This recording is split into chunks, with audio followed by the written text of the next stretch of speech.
Hello, welcome back to the Affordable Housing Centers of Pennsylvania. This is Ken Biggis, the Executive Director.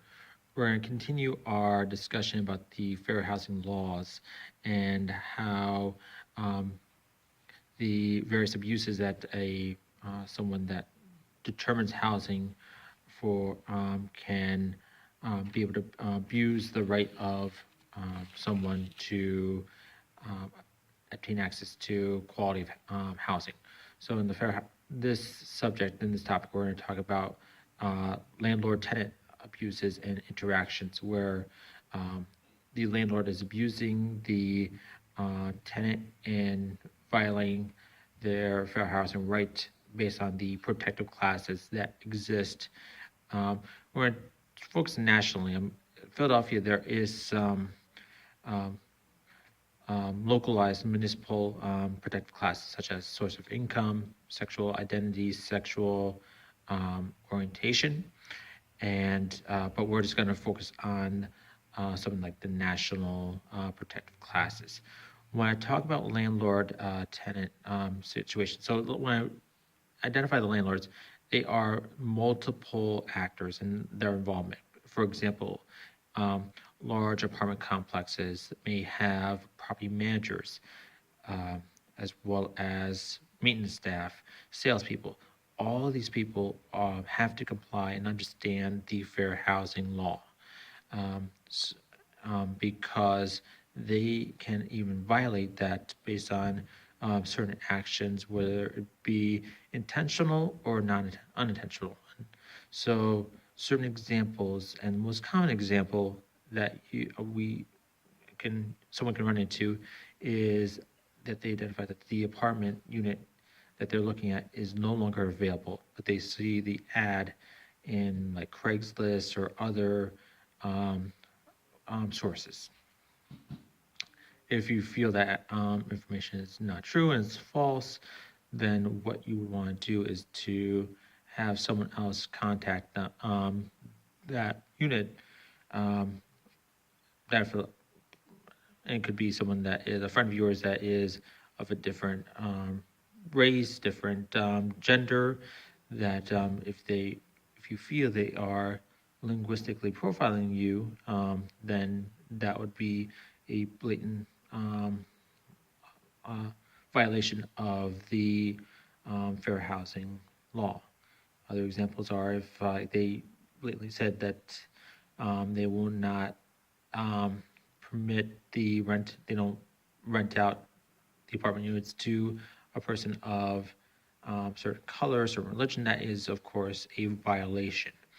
And with that, you'd want to go about reporting that to the, I would say in Philadelphia, I think the Philadelphia Human Relations Commission, as well as to various fair housing organizations such as the Housing Equality Center.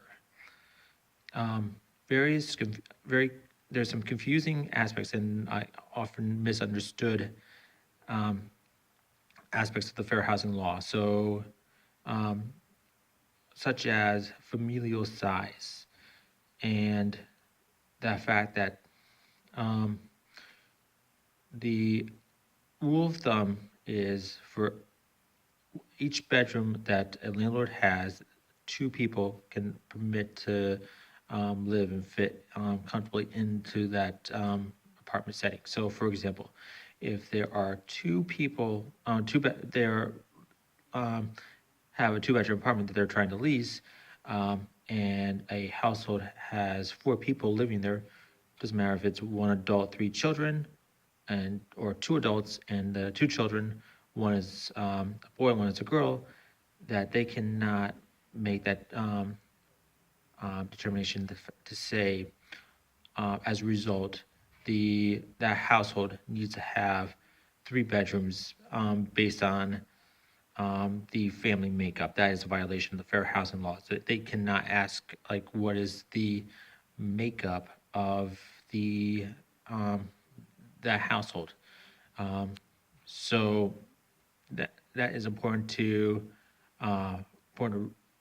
recognize and to keep in mind, especially when you are trying to apply for housing, and they ask those general questions. Another often topic or protected class that receives a lot of abuses in the fair housing laws are people that are disabled. In the context of someone having a service animal or needing a service animal to support them in their physical or psychological needs, they are permitted to having a service animal in that apartment unit, despite the fact that the apartment unit may advertise saying no pets are allowed. So that would be a violation by the landlord of in allowing that disabled person to rent out that place that might be beneficial for them because of the fact that they need a service animal. Also, in the fact that when they do need a service animal to support them, that the landlord cannot charge a pet fee to as a result of occupying that space. It's because of the fact that the matter of importance to that disabled person. Plus, is if the or let me start off. The tenant has the right to make modifications to that living space to support their quality of life. Now, the tenant is required to pay for those modifications, such as if they want to make changes to the bathroom, create a handicapped ramp, or other accessible features to promote quality of life while living there.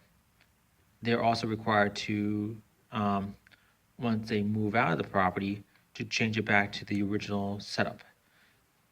Therefore, it's recommended that the disabled persons that want to make modifications to their house or to the apartment that they're renting, that they work with the landlord to issue a long-term lease, so even longer than like a multi-year lease, because of the fact that you're planning to make many changes to the house to support your quality of life. That is it for today. I want to thank you for joining us in our video blog.